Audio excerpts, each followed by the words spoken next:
آخر انہوں نے برلن یونیورسٹی میں پروفیسری قبول کر لی اور اس طرح تاریخ کے سب سے بڑے سائنسدانوں میں ان کا شمار ہونے لگا۔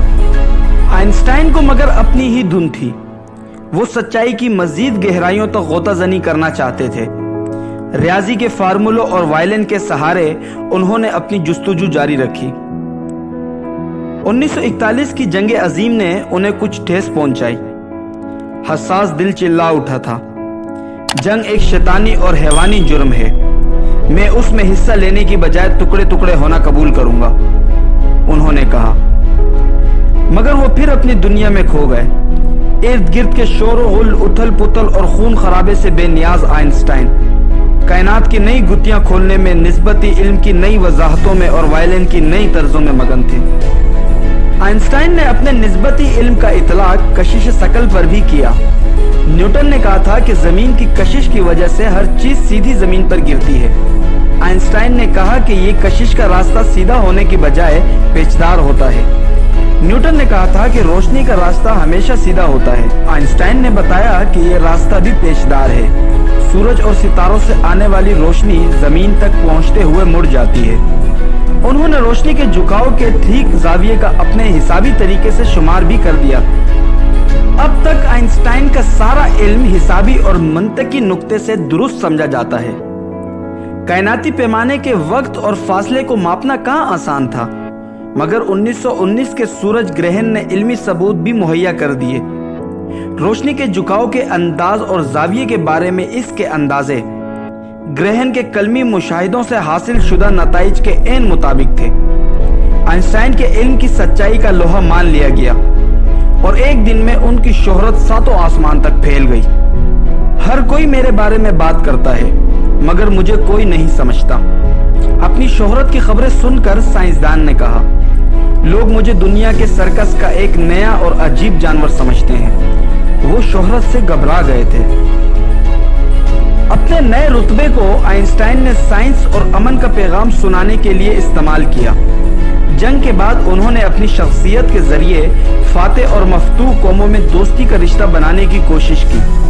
انگلینڈ، فرانس، ہالینڈ، اسپین اور دور مشرق جہاں بھی انہیں مدعو کیا گیا، انہوں نے انسانیت کو بحال کرنے کی اپیل کی۔ لیکن ابھی وہ امریکہ کے دورے پر ہی تھے کہ ہٹلر نے جرمنی کی عنان حکومت سنبھال لی، جہاں جمہوری نظام کے خاتمے کے ساتھ یہودیوں کا بھی صفایا کرنے کی مہم شروع ہو گئی تھی۔ آئنسٹائن کا گھر جلا دیا گیا اور اس کے سر کی 20,000 مارک قیمت مقرر ہوئی۔ اپنے وطن کی یہ حالت دیکھ کر انہوں نے امریکہ کی پرسٹن یونیورسٹی کی پروفیسری اور امریکہ کی شہریت قبول کر لی اور علم کی سرحدوں کی مزید توسیع میں مصروف ہو گئے۔ 1950 میں آئنسٹائن نے فزکس کی کشش ثقل، قوت برقی اور مقناطیسی طاقت کی مشترکہ تھیوری شائع کی، جو 24 صفحات کے ریاضی فارمولوں پر مشتمل تھی۔ فزکس کے میدان میں ان کی خدمات کے اعتراف میں انہیں نوبل پرائز بھی ملا۔ اور پھر سائنس کے افق پر چمکنے والا یہ ستارہ آخرکار 18 اپریل 1955 کو دنیائے فانی سے چل بسا۔ ناظرین، البرٹ آئنسٹائن نے اپنی زندگی میں ہی وصیت کر دی تھی کہ میرے جسم کو کسی بھی طرح کے سائنسی تجربے کے لیے استعمال نہ کیا جائے، لیکن ایسا نہ ہو سکا۔ آئنسٹائن کے مرنے کے محض 7 گھنٹوں کے دوران ہی ان کے دماغ کو ان کے جسم سے علیحدہ کر دیا گیا اور ایک ڈاکٹر تھامس ہوری نے موقع دیکھ کر وہ دماغ چرا لیا اور وہاں سے فرار ہو گیا۔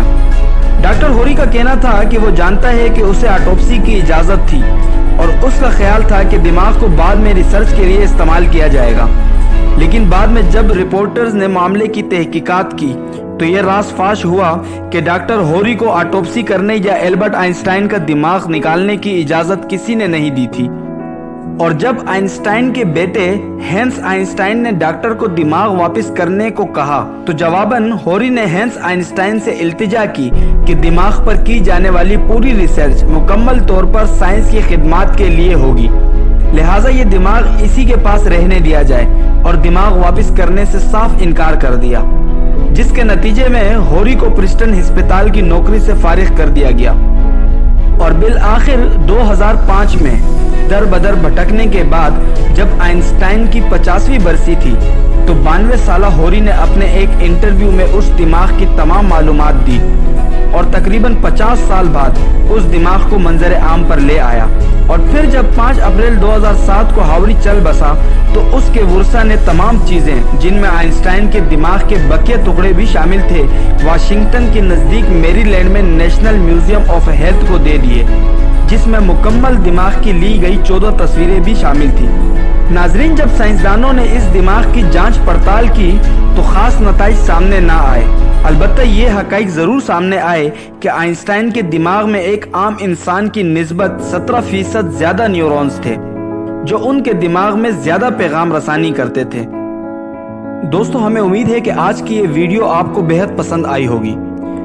ویڈیو پسند آنے کی صورت میں اس کو لائک کر کے چینل کو سبسکرائب کریں تاکہ مزید نئی آنے والی ویڈیو آپ تک بر وقت پہنچتی رہے۔